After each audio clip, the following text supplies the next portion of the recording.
Praise the Lord. Praise the Lord. ప్రభు అయిన యేసు క్రీస్తు ప్రశస్త నామములో మీ అందరికీ హోసన్నా మినిస్ట్రీస్ తరపున హృదయపూర్వకమైన వందనాలు తెలియపరుస్తున్నాను. My heartfelt greetings to all of you in the name of our Lord Jesus Christ on behalf of Hosanna Ministries. పరిశుద్ధ గ్రంథంలో నుంచి ఈ పూట ఓ చక్కటి మాట నేను చదువుతాను. I'll read out a beautiful verse from the Bible today. నిర్గమకాండం 20వ అధ్యాయం 24వ వాక్యాన్ని నేను చదువుతున్నానండి. Exodus chapter 20, I'm reading the 24th verse. నీ యొద్దకు వచ్చి నిన్ను ఆశీర్వదించెదను. I will come to you and bless you. ఈ వాక్య భాగంలో మనం గమనించినప్పుడు When we pay attention to this verse, దేవుడు మన యొద్దకు వచ్చి మనల్ని ఆశీర్వదిస్తాడట. God will come to us and bless us. వాస్తవంగా In reality, ప్రతి మనిషి ఆశీర్వాదాల కొరకు దేవునిని వెతుకుతాడు. every person searches God for blessings. దేవుని యొద్ద నుంచి కలిగే దీవెనల కొరకు తహతహలాడి ప్రయాసపడుతూ ప్రాకులాడుతారు. They desperately struggle and crawl for the blessings from God. ఏది చేసినా కూడా దేవుని దీవెనల కొరకే అన్నట్లుగా చేస్తారు. Regardless of what they do, they seem to do it only for the sake of God's blessings. మరొక విధంగా మనం ఆలోచిస్తే From another perspective, దూరం అనుకోకుండా భారం అనుకోకుండా పరుగులు తీసి దేవుని దగ్గరికి వెళ్ళొచ్చాము అని చెబుతుంటారు. they often claim to have rushed to God, disregarding the distance or the burden. కానీ ఈ వాక్యాన్ని మనం గమనించినప్పుడు But when we look at this verse, మనము ఆయన యొద్దకు వెళ్ళడం కాదట, it's not us who go to Him. ఆయనే మన యొద్దకు వస్తాడట. It is He who comes to us. ఎంత మహత్యము కలిగిన కృపగల దేవుడు మీరు చూడండి. See what a powerful and gracious God He is. ఒక గొప్ప అధికారం ఉన్నాడు అనుకోండి, Imagine a high official. పనివాడి దగ్గరికి వెళ్ళి ఆ పనివాని అక్కర్లు తీరుస్తాడండి. Does he go to a worker to fulfill his needs? పనివాడు అధికారి దగ్గరికి వెళ్ళి విన్నపించుకోవాలి కానీ The worker must go and request the official. పనివాడు అధికారి దగ్గరికి వెళ్ళి తన గోడు చెప్పుకోవాలి కానీ The worker must go to the official to explain his grievances. ఒక ఉన్నత స్థానంలో ఉన్న వ్యక్తి తక్కువ స్థితిలో ఉన్న వ్యక్తి దగ్గరకు వచ్చి వాళ్ళ అక్కర్ను తీర్చగలుగుతాడా? Can a high-ranking person approach someone of low status to fulfill their needs? మరి మన ప్రభువు అయిన యేసుక్రీస్తు చూడండి, But look at our Lord Jesus Christ. ఆయనే మన యొద్దకు వస్తాడట. He himself will come to us. ఎంత ప్రేమించాడు ఈ నరుని అనేది ఈ వాక్యం మనకు ప్రత్యక్షపరుస్తుంది. This verse reveals just how much he loved mankind. ఎంత ఆయన హెచ్చించాడు అనేది కూడా మనం ఈ వాక్యంలో అర్థం చేసుకోవాల్సి ఉంటుంది.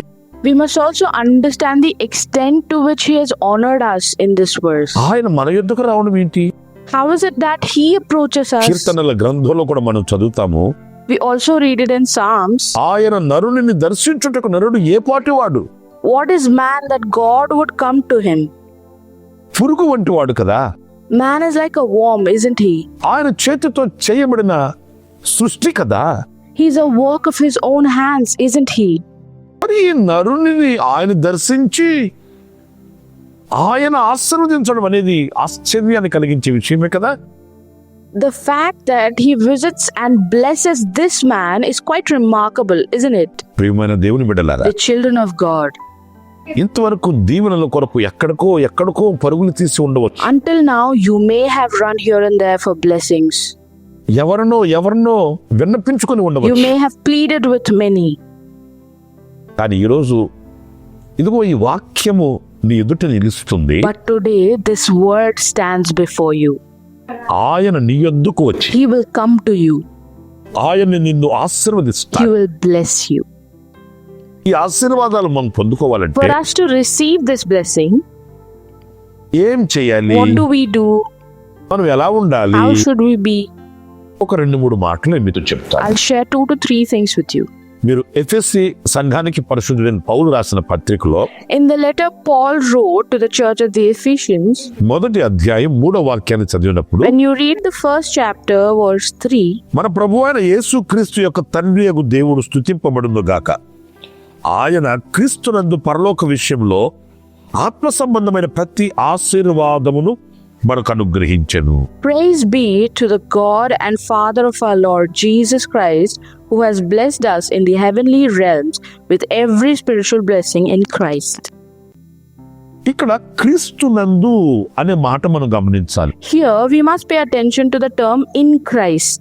అంటే ప్రతి ఆశీర్వాదం క్రీస్తునందు మనకు అనుగ్రహింపబడతాయి. It means that all blessings are given to us through Christ. ఈ దీవెన ఈ ఆశీర్వాదం మనకు కావాలనుకుంటే If we want these blessings and favor, మనము ఆయనను కలిగిన వారమై ఉండాలి. we must be those who have Him. ఒక మాట చెప్పనా, May I say something? ఆయన లేకుండా ఏ ఆశీర్వాదం మనకు రాదు. No blessing will come to us without Him. ఆయన లేకుండా ఏ దీవెన మనం పొందుకోలేము. We can receive no blessing without Him. నేను ఎందుకు ఈ మాట చెప్తున్నానంటే The reason why I say this, చాలా మంది ఇలాగా ఆశిస్తారు. many people hope for this. మాకు దేవుడు అవసరం లేదు కానీ ఏదైనా ఆశీర్వాదం ఉంటే కావాలండి అన్నట్లు కోరుకుంటారు. They want the blessing but say they don't need God. దైవజనులు యేసన్న గారిని ఇలాగ ఒక ఇంటికి తీసుకుని వెళ్ళారట. The man of God, Yesanna Garu, were once invited to a house. వాళ్ళ ఇంట్లో ఉన్న సమస్యలని చెప్పారట. The family shared all their troubles with him. అప్పుడు యేసన్న గారు అన్నారట, Then Yesanna Garu said, దేవునికి అసాధ్యమైంది ఏమీ there లేదండి, is nothing impossible to God. ప్రార్థన చేస్తాను, I will pray. మీరు కూడా ప్రార్థన చేసుకోనండి, You also pray for yourself. మీరు ప్రభువుని విశ్వసించండి, Believe in the Lord. ప్రభువుని ఆహ్వానించండి, Invite the Lord. ఆయనకు అప్పగించండి, Surrender to Him. ఆయన నిశ్చయంగా అద్భుతం He చేస్తాడు. will certainly do a miracle. అలాగన్నప్పుడు When he said that, వాళ్ళు అన్నారట, they replied, ఏమండి మీరు ఏదైనా చేసే పని అయితే చేయండి, so if you can do something, please do it. మరలా దేవుని సంగతులు మాకు వద్దండి, But please don't bring up God to us. ఇప్పుడు ఉన్న వాళ్ళకి దండాలు పెట్టలేక సస్తున్నాం బాబా, We're already exhausted dealing with the gods we already have. మరలా ఇంకొక దేవుడు తీసుకుని చక్కని How and where పెట్టుకునేదండి. can we bring in another God?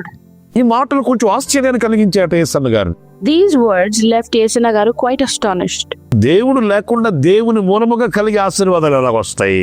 How can blessings come from God without God Himself?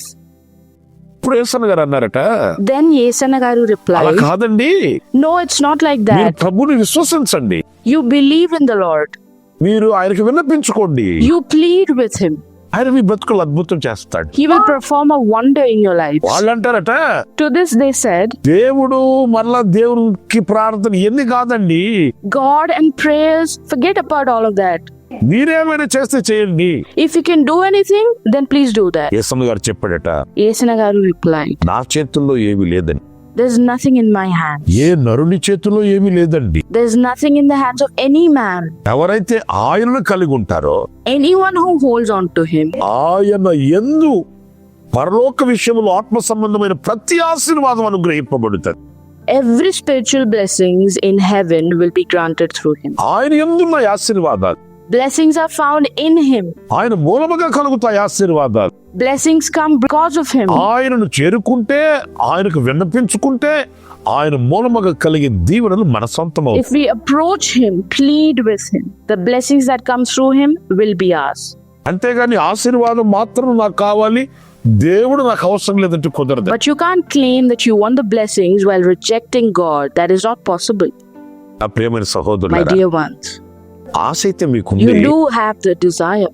కోరికైతే మీకుంది, You do have the wish. ఆ కోరిక నెరవేర్చే దేవుని ఆహ్వానించారా? But have you ever invited the God who fulfills that desire? ఆంక్షతో ఎదురు చూస్తున్నారు, You are waiting with great desire. మరి కరుణించే దేవుని సన్నిధిలో ప్రార్థిస్తున్నారా? Are you praying in the presence of the merciful God? నీ ఆలోచన నెరవేర్చబడకపోవడానికి గల కారణం, The reason why your plans are not fulfilled, దీవెనలు అందుకోలేకపోవడానికి గల కారణం, the reason for being unable to receive కన్నీళ్లు blessings, తొలగకపోవడానికి గల the కారణం, reason why your tears do not go away. ఆయనను కలిగి ఉండకపోవడమే అనేది గుర్తించాలి. Realize that it's simply because you do not have Him. మరి ఈరోజు ఏం చేయాలి? So what should we do now? ఆశీర్వాదం అనుగ్రహించు అని కాదు ప్రార్థించాలి. Your prayer shouldn't just be bless me. నన్ను దీవించు అని కాదు Your ప్రార్థించాలి. prayer shouldn't just be about blessings. నీవు నాకు కావాలి, I want you. నీవు మా మధ్యకు రావాలి, You must come among us. మీరు నా చేతిని పట్టుకుని నడిపించాలని That you must lead me by the hand. ఆయనను ఆహ్వానించగలిగితే, If you can invite him this way, ఆయన ఉన్న చోట ఆశీర్వాదం ఉంటుంది. blessings exist wherever he is. నీకు కావలసిన సమస్తము ధారాళంగా అనుగ్రహింపబడతాయి. Everything you need will be granted abundantly. కనుక మొదటిగా So firstly, ఆయన నీ యొద్దకు వచ్చి ఆశీర్వదించాలంటే for him to come to you and bless you, ఆయనను కలిగిన వ్యక్తిగా, ఆయనను ఆహ్వానించే వ్యక్తిగా ఉండాలి. you'll have to be a person who has him, who seeks his మరొక refuge. విషయం కూడా నేను మీకు జ్ఞాపకం చేస్తాను. I'll also remind you another thing. ద్వితీయోపదేశకాండము 28వ అధ్యాయం 2వ వాక్యాన్ని నేను చదువుతున్నాను. Deuteronomy chapter 28, I'm reading the 7th verse. నీవు నీ దేవుడైన యెహోవా మాట వినిన ఎడల ఈ దీవెనలన్నీ నీ మీదకు వచ్చి నీకు ప్రాప్తించును. You will experience all these blessings if you obey the Lord your God. యెహోవా మాట వినిన ఎడల, If you obey the Lord. దేవుని దీవెనలు ఎప్పుడు వస్తాయి మన మీదకి? When will we receive God's blessings? ఆయన మాట వినినప్పుడు, When we obey him. అంటే దేవుని మాటకు విధేయులమైనప్పుడు. That is, when we are obedient to God's word. నేను ఎలా అనుకున్నానండి, ఎలాగా చేస్తాను, నన్ను దీవించమంటే ఎలా కుదురుతుంది? How can you expect a blessing if you say this is what I thought and I'll do as I please? మీరు ఇలాగ చెప్పారండి, నేను అలాగ చేయలేను, నేను ఎలా చేస్తాను, నన్ను ఆశీర్వదించమంటే ఎలా కుదురుతుంది? How can you ask for blessings while telling him, I can't follow your way, I'll do as I please? మనకు క్షేమము లేని దానిని చేయమంటే ఆయన ఎందుకు చేస్తాడు? Why would he fulfill a request that isn't good for us? మనకు మేలు కలుగని దానిని చేయమంటే ఆయన ఎలాగా సమ్మతిస్తాడు? Why would he agree to do something that doesn't benefit us? మన అవివేకం అదేనండి. That is our foolishness. ఏదో మనం ఆలోచిస్తాము, We think of something, ఈ చిన్న మనసులో మెదిలినవి నెరవేరాలని ప్రయాసపడతాము. then we wish for our small-minded wishes to be fulfilled. దేవుని మాటకు విలువివ్వము, We don't value God's word. దేవుని ఆలోచనకు మన శిరస్సు వంచము. We don't bow our heads to God's plan. దేవుని మాటకు ఇవ్వవలసిన విలువనివ్వము. We fail to give God's word its due importance. ఈ వాక్యం అదే Isn't చెప్తుంది. this exactly what the verse నీవు says? ఆయన మాట వినిన ఎడల If you obey his word, దీవెనలు నీ మీదకి వస్తాయి. blessings will come upon మాట you. వినుట శ్రేష్టమే. Obedience is the best. సౌలు చరిత్రలో మనం చదువుతాం. We read this in the history of Saul. సౌలుతో దేవుడు చెప్పాడు, God told Saul, నీవు శత్రువులను హతమార్చి destroy your enemies, అమాలేకీయులను నీవు మట్టి చేసి wipe out the Amalekites. నీవు విజయం చేత పట్టుకుని రావాలని చెప్పాడు. God said, you come కానీ victoriously. సౌలు ఏం చేశాడు? But what did Saul do? ఆ శత్రువుల సొత్తు చేత పట్టుకొని Carrying the property of those enemies, జయించినట్లుగా జెండా చేత పట్టాడు. he held the flag as a sign of victory. అది దేవునికి ఇష్టం లేదు కదా. God doesn't like that, does he? దేవుడు అతనితో చెప్పింది ఏంటి? What did God tell him? హతం చేయమన్నాడు, He told him to kill them. నిర్మూలన చేయమని. He told him to wipe them out. ఆ పని చేయకుండా Instead of that, నేను జయించాను అని జెండా పట్టుకుంటే ప్రయోజనం ఏంటి? what's the point of holding a victory flag or saying, I Samuel conquered? ప్రవక్త వచ్చాడు సౌలు దగ్గర. Prophet Samuel came to Saul. సమూయేలు ప్రవక్త అదే అడిగాడు, Prophet Samuel asked the same thing. నీవు మాట వినుట శ్రేష్టమా, బలు అర్పించుట శ్రేష్టమా? Is it better to obey or to offer sacrifices? ఎందుకన్నాడు ఆ మాట కూడాను? Why did he say that? నీ ఇంట వినబడే శబ్దాలు ఏంటి అని అడిగాడు సమూయేలు ప్రవక్త. Prophet Samuel asked, what are these sounds I hear in your house? రాజు సౌలు అంటాడు, King Saul replied, ఇవన్నీ ఎందుకు తీసుకొని వచ్చుకున్నానంటే the reason I brought all these things నీ is దేవుడైన యెహోవాకు బలర్పించడానికి అంటాడు. to offer a sacrifice to your God, he said. ఏమండి ఒక మాట అంటాను, I'll say one thing. దేవునికి బలర్పించాలంటే ఈ దోపుడు సొమ్మే కావాలండి? Did he need only the looted property to offer a sacrifice? ఏం రాజైన సౌలు దగ్గర ఇంకేం లేదా? Is there nothing to King Saul than this? దేవునికి బలి అర్పించాలని అనుకుంటే ఈ అల్పమైన క్షణికమైన ఈ దోపుడు సొమ్ము తీసుకుని వెళ్ళి అర్పణ ఇవ్వాలనా?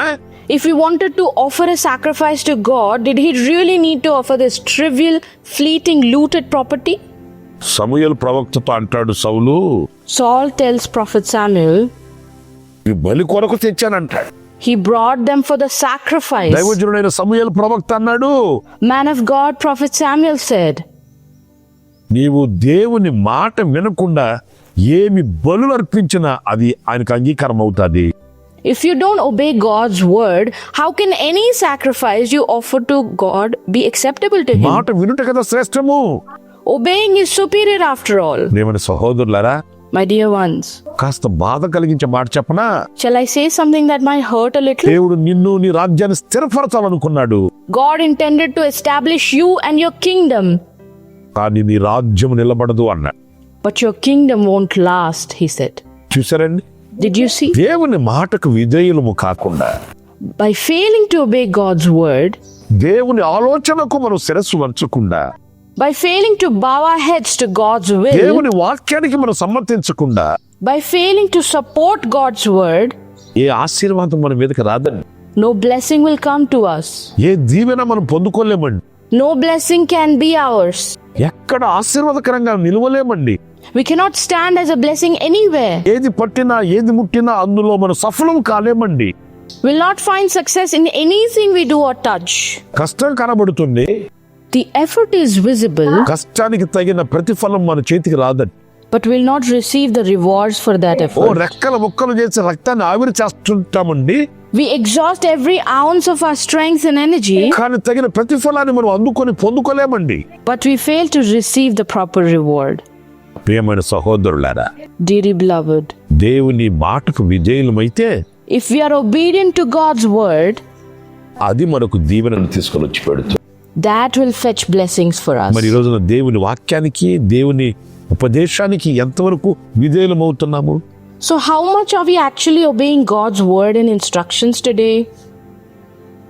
దేవుని మాటకు విలువిస్తున్నామా? Do we value God's word? ఆ వాక్యానుసారంగా నడవడానికి సమ్మతిస్తున్నాం? Do we submit to walking in accordance with God's word? మనల్ని మనం విమర్శించుకోవాలి. We must introspect. మరొక్క మాట కూడా నేను జ్ఞాపకం చేస్తాను. I'll remind you one more thing. కీర్తనల గ్రంథం 112వ కీర్తన 2వ చరణాన్ని నేను చదువుతున్నా. Psalms chapter 112, I'm reading the second verse. వాని సంతతి వారు భూమి మీద బలవంతులగుదురు, యథార్థవంతుల వంశపు వారు దీవించబడుదురు. Their children will be mighty in the land, the generations of the upright will be blessed. యథార్థవంతుల వంశపు వారి మీదకి దీవెన వస్తుందంటే, The generation of the upright will be blessed. దీవించబడాలి అని ఆశ మనకుంటే, If we desire to be blessed, మన సంతతి దీవించబడాలి, ఆశీర్వదించబడాలి కోరిక మనకుంటే, if we wish for our descendants to be blessed, మనం యథార్థవంతులమై ఉండాలట. we must be upright. ఈ రోజున యథార్థత అనేది మన హృదయంలో ఎంతవరకు కలిగి ఉన్నామని మనం కదా విమర్శించుకోవాలి. We must introspect as to how much honesty we carry in our hearts today. దేని యందు యథార్థత? Honesty in what regards? యథార్థత అంటే ఏంటి? What does honesty mean? ప్రియమైన వారలారా, ఈ అనుభవం కొందరికి తెలియదండి. Dear ones, this experience is completely unknown to some. యథార్థత అంటే కొంతమంది ఏమనుకుంటారంటే, What some people think honesty to be is, కానుక తీసుకుని వెళ్ళి దేవుని సన్నిధికి ఇచ్చేస్తే యథార్థత అనుకుంటారండి. they assume that making an offering to God is honesty. అంత మాత్రమే కాదు, Not just that. ఎల్లవేళలా ఒకే స్థితి కలిగి ఉండడం, Maintaining a constant state A always. పరిస్థితులలోనైనా ఒక స్థితిని కలిగి బ్రతకడం, Having a consistent way of life in any situation. పరిస్థితులను బట్టి మనుషులు మారిపోతుంటే యథార్థత ఎలాగవుతుందండి? If people change according to situation, how can that be called upright? పరిస్థితులను బట్టి మనము లోబడిపోతుంటే యథార్థత ఎలా అవుతుంది? If we succumb to the situation, how can that be called upright? చూడండి, మనకు యవనస్తులైన షడ్రక్, మెషక్, అబేద్నెగోలు అనే వారు మనకు బాగా తెలుసు. Look, we are very familiar with the young men Shadrach, Meshach, Abednego. బబులోనులో వాళ్ళకి భయంకరమైన శోధన వచ్చిందండి. They faced a terrible trial in Babylon. ఆ బబులోనులో వాళ్ళు ఎవరు? Who are they in Babylon? వాళ్ళే పెద్ద అధికారులు They కాదండి, weren't some higher officials. బానిసలుగా పట్టబడి వెళ్ళిన వాళ్ళు. They were held as slaves there. అక్కడ వాళ్ళకి ఏమి హక్కులు ఉంటాయి? What rights would have they had there? వారికి అక్కడ ఏమి స్వతంత్రత What ఉంటుంది? freedom would they have had there?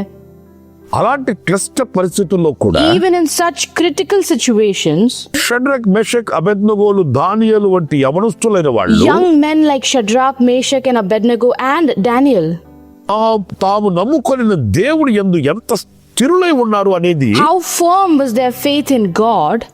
వాళ్ళ యథార్థతను చూపిస్తుంది. It shows their uprightness. మన దేశం వాళ్ళు ఇక్కడ ఎవరు లేరు, There are nobody from our country here. మన వాళ్ళు ఎవరు లేరు. None of our own people are here. పైపెచ్చు మనం బానిసలుగా ఈ దేశానికి వచ్చాము. On top of that, we are here in this country as slaves. ఇక్కడ మనము వీళ్ళు ఏం చెప్తే అది చేయాలి, Here we have to do as they say. చేయకపోతే మనకు మనుగడ ఉండదు. Otherwise, we won't survive. పరిస్థితులు ఎలా ఉన్నాయి కనుక మనం ఏం చేస్తాం? What can we do given the situations? పరిస్థితులలో ఇలాగున్న సంగతి దేవుడికి తెలీదా? Would God not be aware of these situations? పరిస్థితులను బట్టి మనం అలాగా మారిపోవాలి అని అనుకోలేదండి They వాళ్ళు. didn't think all of this and refused to change. వాళ్ళు గొంతు మీదకి కత్తి వచ్చినా Even with their own lives on the line, వాళ్ళు తమ దేవునిని they విడిచిపెట్టలేదు. didn't leave their God. అన్యుల దేశములు తమ దేవుని కొరకై వాళ్ళు గట్టి నిర్ణయం In తీసుకున్నారు. a foreign land, they stood firm, committed to their God.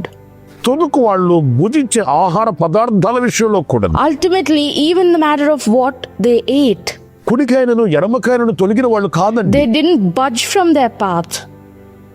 వాళ్ళు దేవుని నమ్మిన ప్రజలు ఎలాంటి పరిస్థితుల్లో ఏ స్థితిలోనైనా కూడా అదే ఆ స్థిరత్వాన్ని వాళ్ళు ప్రత్యక్షపరిచారు. No matter what they faced, they proved their unwavering faith in God. మరి ఇది కదా యథార్థత. Isn't this true honesty? కష్టం వచ్చినప్పుడు ఒక విధంగా, One way when trouble comes, మేలు కలిగినప్పుడు ఒక విధంగా, another way when things go well, స్వజనుల దగ్గర ఒక one విధంగా, way around our own people, పరుల యందు మరొక విధంగా, another way among strangers, కొంతకాలం ఒక విధంగా, one way for a while, మరి కొంతకాలం మరొక విధంగా differently as time goes on. నడిపించబడుతున్న అనుభవాలు Experience of being led that దేవునికి way, ఇష్టకరమైన అనుభవాలు కాదు కదా. these ways aren't pleasing to God, are they? మరి యథార్థత లేని వానికి దీవెన ఎలా కలుగుతుంది? Then how will there be blessings for those who aren't upright? ఒక వ్యక్తి ఎవరో నీ వద్దకు వచ్చి When someone comes to you, 1,00,000 రూపాయలు అడిగారు అనుకోండి, suppose they ask for 1 lakh rupees, వెంటనే ఇచ్చేస్తారు. would you give them right away? మనం ఏం చేస్తాం? What would you do? 4-5 విచారణ చేస్తాం. You would check with 4 to 5 people.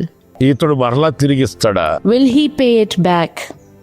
అని అడిగినప్పుడు When you ask that, మనకు వాళ్ళ దగ్గర నుంచి సరైన సమాధానం లేదనుకోండి, suppose you don't get a proper reply, మరి 1,00,000 రూపాయలు ఇస్తామండి. would you lend them that money? 1,00,000 రూపాయలు ఇవ్వడానికి మనం ఇన్ని పరిశీలించి పరీక్షిస్తామే, If we examine so thoroughly just to lend that 1 lakh rupee, మరి ఆయన నీ యొద్దకు వచ్చి నిన్ను ఆశీర్వదించాలంటే then for him to come to you and bless you, మరి ఆయన చూడడని మనం ఎట్లా అనుకుంటాము? what makes us think he doesn't see it? ఆయన మనల్ని ఇలాగ ఎందుకు విశ్లేషించాలని మనం అనుకుంటాము? How can we assume he wouldn't evaluate us like that? ప్రియమైన సహోదరుల, My dear ones, ఆయన మన యొద్దకు వచ్చి మనల్ని ఆశీర్వదించాలంటే for him to come to us and bless us, ఈ యథార్థత మనకు ఉండాలండి. we must be upright. యథార్థమైన హృదయం కలిగిన వారమై ఉండాలండి. We must have an honest heart. ఈ యథార్థవంతుల వంశపు వారి మీదకి దీవెనలు వస్తాయి. Blessings come upon the descendants of the upright. ఒక్క మాట చెప్పనా? May I say one more thing? నన్ను దీవించండి అని కాకుండా, Rather than asking to be నన్ను blessed, ఆశీర్వదించండి అని rather than కాకుండా, saying bless me, యథార్థత కలిగి బ్రతకడానికి గనక మనం సిద్ధపడితే if we commit to live with honesty, దీవెనలు కుమ్మరించడానికి ఆయన సిద్ధంగా ఉన్నాడు. he is ready to bestow the blessings. దీవించే దేవుడు మన యొద్దకు రావడానికి సిద్ధంగా ఉన్నాడు. The blessing God is ready to approach us. ఆయనే మన యొద్దకు వస్తాడు. He himself will come to us. ఆయనే మన ఎదుట నిలుస్తాడు. He himself will stand before ఆయన us. దీవెనల వర్షాన్ని మన మీద కుమ్మరిస్తాడు. He'll bestow his blessings on us. ప్రార్థన చేద్దామా? Shall we pray? తల నుంచి కళ్ళు మూయి. Bow down and close your eyes. ఆశ్చర్యకరుడైన తండ్రి, O wonderful Father, జీవాధిపతి అయిన ప్రభువా, Prince of Life, మీరు మా యొద్దకు వచ్చి మమ్మల్ని దీవించే దేవుడవు నాయన. you're the one who comes to us and blesses us, Father. ఈ దీవెనలు పొందుకోవడానికి మాకు కావలసిన అర్హత ఏంటో మేము ధ్యానిస్తూ We've been studying on the eligibilities to receive these blessings. నీ దీవెనలు మేము పొందుకోవాలంటే To receive your blessing, మేము మిమ్మల్ని కలిగిన వారమై ఉండాలని, that we must be those who have you, మేము మీ మాటకు విధేయులము కావాలని, that we must be obedient to your word, మేము యథార్థ హృదయము కలిగిన వారమై ఉండాలని, that we must have an honest heart. నాయన లేఖన సత్యాన్ని గ్రహించాం We've Swamy. realized the scriptural truth, Master. ఆ రీతిగా మేము బ్రతకడానికి సహాయం చేయండి. Help us to live that way. ఆ రీతిగా ఉండడానికి మేము తీర్మానం We చేసుకుంటున్నాం. commit to remain that way. మా నిర్ణయాలను స్థిరపరచండి. Establish our commitments. ఇదిగో ఈ మాటలు వినేది ఒక్కొక్కరిని మీ చేత I సమర్పిస్తున్నాను. surrender everyone listening to this to your hands. ఆ రీతిగా మీ ప్రజలను మీరు ఆశీర్వదించి దీవించమని, Bless your people in that manner. మా బ్రతుకు దినములన్నిట కృపాక్షేమాలతో మేము బ్రతుకుటకు సహాయం చేయమని, Help us to live in your grace and peace through all our days. మమ్మల్ని ఒక్కొక్కరిని మీ చేతికి సమర్పించుకుంటాం. Surrendering each and every one of us to your hands. యేసు నామములో ప్రార్థన చేసి వేడుకొనుచున్నాం తండ్రి. In Jesus' name we pray. Amen. Amen. ప్రభు మిమ్మల్ని ఆశీర్వదించి దీవించుగాక. May God bless you all.